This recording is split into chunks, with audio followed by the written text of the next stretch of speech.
تو کیا اس میں مسلم دشمنی کی جھلک نظر نہیں آتی آپ کو؟ نہیں، دیکھیے یہ کوئی بہت بڑی پرانی غلطیاں ہیں جس کی سزا آپ آج بھگت رہے ہیں. آپ کو خالص دین کو سمجھنے کی ضرورت ہے. جی. قرآن کی آیتوں کو کھول کر سنانے کی ضرورت ہے. اس پہ سمجھنے کی ضرورت ہے. جیسے میں نے کہا پورے دوسرے مملکتوں میں جو اس کو ریفارم ہو چکا ہے، جہاں پر ان چیزوں کو کریکٹ کر دیا گیا ہے، وہاں پر ان لوگوں کو بلا کر یہاں کانفرنس کرنے کی ضرورت ہے تاکہ بات سمجھ. نمبر 1. نمبر 2 یہ ہے کہ اس کے مسئلے کا حل کیا ہے. ایک بہت بڑا خطرہ ہمارے ساتھ یونیفارم سول کوڈ کا اوور آل ہے. جی. لیکن یونیفارم سول کوڈ کیا ہے؟ اور یونیفارم سول کوڈ ایک طرف مسلمانوں کا ہے اور دوسری طرف ہندوؤں کا بھی یونیفارم سول کوڈ ہے اور دوسرے مذہبوں کا بھی ہے. تو یونیفارم سول کوڈ ایک بہت پیچیدہ کمپلیکیٹڈ مسئلہ ہے، وہ آسانی سے حل ہونے والا نہیں ہے. لیکن بی جے پی ضرور یہ کوشش کر رہی ہے کہ اس مسئلے کو لے کر ایک ہوا بنایا جائے، ایک پبلک اوپینین گیدر کیا جائے اور مسلمانوں میں عورتوں اور مردوں کو جو تھوڑا سا بکھار دیا جائے اور عورتوں کی آواز کو اپنی طرف کھینچا جائے. یہ سیاست بی جے پی کر رہی ہے تو موقع ہم نے دیا، آپ اس کو مان لیجئے یا نہیں بھی مانے تو میں تو کہوں گا یہ موقع ہم نے دیا. دوسری بات یہ ہے کہ آپ جو ہے یہ جو مسئلہ ہے وہ سماجی مسئلہ ہے. یہ صرف مسلمان عورتوں کا مسئلہ نہیں ہے، یہ سارے عورتوں کا مسئلہ ہے. یہاں پر ہندوستان میں غریبی، اکنامک بیکورڈنس، الٹریسی، جہاں پہ علم نہیں ہے، اور مردوں کا جو رویہ ہے، یہاں پر ہر قسم کے ایولز ہیں، سنس ہیں. ان سنس میں جوجھ کر ایک غریب عورت اپنے دائرے میں سمٹ کر، ایک مسلمان عورت اپنے 2-3 بچوں کے ساتھ، ایک آپ چھوٹے غریب لوگوں کے بارے میں سوچئے، بہت زیادہ وہاں پہ مسئلہ ہے. 2 شادیاں، 3 شادیاں، کمانے والا کماتا نہیں، ان لوگوں کو کچھ پرووائڈ نہیں کرتا فیملیز کو. عورت پہلے 3-4 سال پہلے، 5-7 سال پہلے ایک نکلا تھا کہ عورت کو کام نہیں کرنا چاہیے، عورت کو کسی آفس میں کام نہیں کرنا چاہیے. اس پہ کئی فتوے پاس ہوئے ہندوستان میں. لیکن عورت اگر کام نہیں کرے گی تو اپنے بچوں کو کیا کھلائے گی؟ تو یہ مسئلے سے ہم باہر نکل گئے. آج عورت کام کرتی ہے، ایجوکیٹڈ ہے. اسلامک تعلیمات نے حضور اکرم صلی اللہ علیہ وسلم کی زندگی کے دوران بھی عورتوں کو کام کرنے سے، آگے بڑھنے سے، تجارت کرنے سے روکا نہیں گیا. تو ہم نے روکنے کا کام پہلے کیا. اب یہ ایک نیا بات ہو گئی کہ بھائی آپ طلاق زبردستی کا، جبکہ قرآن اور حدیث سے پوری طریقے ثابت نہیں ہے. تو یہ ایک سوشل ایشو ہے، اس پہ کام کرنا چاہیے. تیسری اہم بات یہ ہے، یہ آپ مردوں کی بات سوچئے. ایک طرف ہم کہتے ہیں کہ عورت کو مرد جو ہے اس طریقے سے ڈس انگیج کر سکتا ہے، اس کے کئی طریقے ہیں، وہ ڈیٹیل میں جان نہیں سکتے، ٹائم نہیں ہے. لیکن دوسری طرف ایک خلا ہے. اسلام نے اس عورت کے ساتھ بھی انصاف کیا. وہ کیا انصاف کیا؟ اس کو ایک ہتھیار دیا. بالکل. کہ عورت اگر چاہے اپنا مہر واپس کر مرد سے خلا لے سکتی ہے. اب میں پوچھنا چاہتا ہوں ہماری نریندر مودی سرکار اور پہلے کی ساری سرکاریں، ہمارے جوڈیشل سسٹم میں ایک ایسا سسٹم بنا ہوا ہے کہ عورت اگر ایک عرضی دیتی ہے اپنے قریب کے کورٹ میں، جو مشکل ہے، نیا وکیل مہنگا ملتا ہے، جوڈیشل پروسیسز لانگ ہے، لمبی لڑائی لڑنا پڑتا ہے. ایک بیچاری عورت کئی بچوں کے ساتھ، جس کے پاس پراپر سامان نہیں ہے، وسائل نہیں ہے، وہ اس کو لڑنا پڑتا ہے.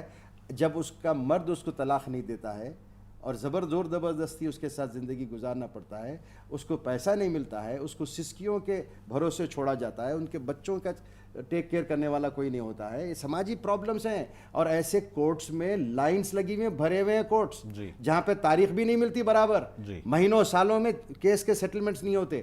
وہ کیوں نہیں ہوتے؟ وہاں پہ ایک لمبی فہرست ہے، لمبی فہرست میں گنا نہیں سکتا. وہ لمبی فہرست ہے کس وجہ سے، کس جگہ پر عورت خلا لے سکتی ہے.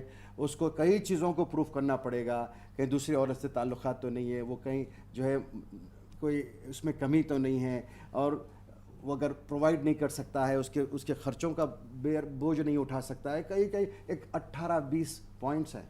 ان پوائنٹس پہ اس کو کیس بنا کر وکیل کو موٹی فیس دے کر لڑنا پڑتا ہے. کئی سالوں کے بعد راحت نہیں ملتی. لیکن اس کے بعد بھی جب راحت ملتی ہے تو آپ یہ قانون دیکھیے، یہاں کا راحت ملتی ہے تو مرد کو، اس کے میاں کو، اس کے شوہر کو یہ اجازت گنجائش پھر ایک قانون میں ہے کہ وہ ایک اپیل ڈال سکتا ہے، وہ ایک ری انگیج کر سکتا ہے. نہیں, میں نے جو کمیاں انہوں نے بتائی ہے وہ کمیاں آج میرے پاس نہیں ہے. میں کمانے بھی لگا ہوں, میری صحت بھی اچھی ہو گئی ہے, میں اچھا انسان ہو گیا, میں پینا کھانا بھی چھوڑ دیا, میں جھگڑا فساد بھی نہیں کرتا, میں بچوں کے ساتھ میری محبت پھر سے جاگ چکی ہے, میں بیوی کے ساتھ بھی میری محبت جاگ چکی ہے, میں اس کو پھر سے اپنانا چاہ رہا ہوں. تو قانون پھر اس کو اجازت دیتا ہے اور اس کو پروف کرنے کا موقع دیتا ہے کہ بھائی تم پروف کرو. پروف کرنے کے بعد جب ججمنٹ آتا ہے اس کے بعد بھی 1 سال تک, پھر 1 سال کا پروسیس ہے, وہ 1 سال میں یہ پوچھ بھی سکتا ہے اور عرضی بھی دے سکتا ہے. مجھے آپ بتائیے اس قانون میں ہمیں ترمیم کی ضرورت ہوگی یا نہیں ہوگی؟ میں یہ سمجھتا ہوں سر کہ دونوں طرف بیلنس کر کے چلنے کی ضرورت ہے. ملک کو انسانوں کی طرح دیکھنے کی ضرورت ہے, مذہب کے صحیح دائروں کو سمجھنے کی ضرورت ہے, اسلام صحیح کیا کہتا ہے اس کو سمجھنے کی ضرورت ہے, اسلام کی صحیح تعلیمات کیا ہیں اس کو سمجھنے کی ضرورت ہے. اسلام کا نعوذ باللہ میں نہیں سمجھتا کہ کوئی ایسے جان بوجھ کے کر رہا ہے, لیکن جو پکچر اب پیش کیا جا رہا ہے کہ مسلمان اور اسلامک قانون عورتوں کے لیے دوہرا سلوک کرتا ہے, کتنی گندی بات ہے. جبکہ اسلام نے عورتوں کو اتنا بڑا درجہ دیا ہے, مساوات کی بات کی. اسلام وہ مذہب ہے جو شرعی طریقے سے جائیدادوں میں حصے دیا. ایک اہم پوائنٹ ہے, آپ کو یہ دیکھنا ہوگا ڈیٹر کیسے ہوتا ہے. ایک قانون بنا ہے, بل پاس ہوا ہے انڈین کانسٹیٹیوشن میں عورت کے حقوق کے بارے میں. میرٹل سٹیٹس میں عورت جب اگر ڈس انگیج کرنا چاہتی ہے یا مرد کسی کو چھوڑ دیتا ہے, ایک زبردست قانون ہندوستان کی عدلیہ نے پاس کیا ہے, اور وہ کانگریس کے زمانے میں ہی ہوا, 2012 میں تھا, 2013 میں اس میں ریکٹیفیکیشن ہو کے ریٹیفائی ہوا ہے. وہ یہ ہے کہ عورت اور مرد میں اگر طلاق ہوتا ہے تو مرد کی جائیداد میں جو پہلے سے اس کے باپ دادا کی ہو یا اس کی کمائی ہوئی ہو, اس میں سے 50% حصہ عورت کو ملتا ہے. اس بات کو ہماری عورتوں کو بتانے کی ضرورت ہے, ہم کو ایجوکیٹ کرنے کی ضرورت ہے. مسئلہ ہے نہیں, مسئلہ لا علمی ہے, مسئلہ بے شعوری ہے, مسئلہ مینیپولیشن ہے, مسئلہ کچھ مفادات ہیں تنظیموں کے, مسئلہ ان لوگوں کا ہے جو سیاسی پارٹیاں سیاست کرنے کے لیے ہندو پرسنل لاء پہ ڈائریکٹلی بات نہیں کر سکتے ہیں, اس لیے مسلم پرسنل لاء کو چھیڑنے کی کوشش کی جا رہی ہے, مسلم پرسنل لاء کو ٹوٹلی مینیپولیٹ کرنے کی بات کی جا رہی ہے. لیکن بہت بڑا ایفرٹ لگانا پڑے گا, کیونکہ ہندو نہیں مانیں گے, دوسرے مذہب والے نہیں مانیں گے, تو مسلمان کہاں مانیں گے. اس ریٹرک کو انہوں نے چلایا کہ پھر سماج کو بانٹو. کیسے بانٹو؟ اب کہ مسلمانوں میں عورتوں اور مردوں کو بانٹو, جبکہ اسلام نے کیا کہا کہ آپ عورت مرد کی ذمہ داری ہے, اس کی حفاظت, اس کا احترام, اس کے درد میں اس کو راحت کا سامان بننے کی ذمہ داری مرد کی ہے, چاہے وہ باپ ہو, بہت اہم بات آپ نے کہی, شوہر ہو, بیٹا ہو. کہیں نہ کہیں یہ کچھ لا علمی ضرور ہے, اور اسلام کے جو سمجھیے کہ اس کا جو میسج ہے, اس کا جو پیغام ہے, یا اس کی جو تعلیمات ہیں, اس سے نا واقفیت کی بنا پر اس طریقے سے بات کو اچھالا جا رہا ہے کہ یہاں پر مسلمان سے متعلق جو خواتین کے حقوق ہیں وہ ان کو برابر نہیں مل رہے ہیں. آخری 2 لفظوں میں آپ سے چلنا چاہیں گے کہ سوراج انڈیا, سوراج ابھیان اس معاملے میں کیا؟ دیکھیے, ہم وہ تنظیم ہیں جو سارے ہندوستان کی پوری عوام کے لیے آواز اٹھائیں گے. ہمارے لیے ہم مسلمانوں کے حقوق, چاہے کسی اور طبقے کو, ہر حقوق کو اور ان کی زندگیوں سے جڑے ہوئے ہر مسئلے کو ہم اٹھائیں گے. اب جب ہم کو لگتا ہے کہ کوئی مسئلہ ان کی زندگی میں صحیح ڈائریکشن میں قانون بن کر نکلے گا, ہم اس کی تائید کریں گے. ہم تو یہ کہہ رہے ہیں کہ بھائی آپ یہ ٹرپل طلاق کا معاملہ بہت پیچیدہ ہے, وہ غلط ہے, اسلام کی صحیح تعلیمات کے خلاف ہے, اس پہ بہت بحث ہونی چاہیے, اور ہم اس حکومت کی جو بات ہے اس حکومت کو ہم تائید بھی کرتے ہیں کہ ہاں یہ ٹرپل طلاق نہیں ہونا چاہیے, صحیح اسلامک قانون جو ہے اس کو لاگو کرنا چاہیے. یہ بڑی بحث ہے, اس پہ ضرور کام ہوگا, لیکن ہم اپنی بات کو درد کے ساتھ ہم جڑیں گے, انسانیت کے ساتھ جڑیں گے, ہر مذہب کی تعلیمات کو فروغ دینے کا کام کریں گے, مذہب کو ڈائلیوٹ ہونے نہیں دیں گے, صحیح مذہب کو. بہت بہت شکریہ عادل محمد صاحب, آپ نے ان معلومات کو ہم تک پہنچایا, ہمارے ناظرین کے ساتھ شیئر کیا, اور جس طریقے سے آپ نے کہا کہ اسلام کی جو حقیقی تعلیمات ہیں یا تمام مذاہب کی جو تعلیمات ہیں وہ مساوات کی تعلیمات ہیں, ان تعلیمات کو صحیح معنوں میں سمجھنے کی ضرورت ہے. یہ جو مسائل پیدا ہو رہے ہیں وہ لا علمی کی وجہ سے پیدا ہو رہے ہیں. بہرحال ناظرین, پروگرام نقطہ نظر کا آج یہیں پر اختتام ہونا چاہتا ہے. اپنے میزبان محمد اسامہ الدین کو پوری منصف ٹیم کے ساتھ دیں اجازت, دیکھتے رہیں منصف ٹی وی.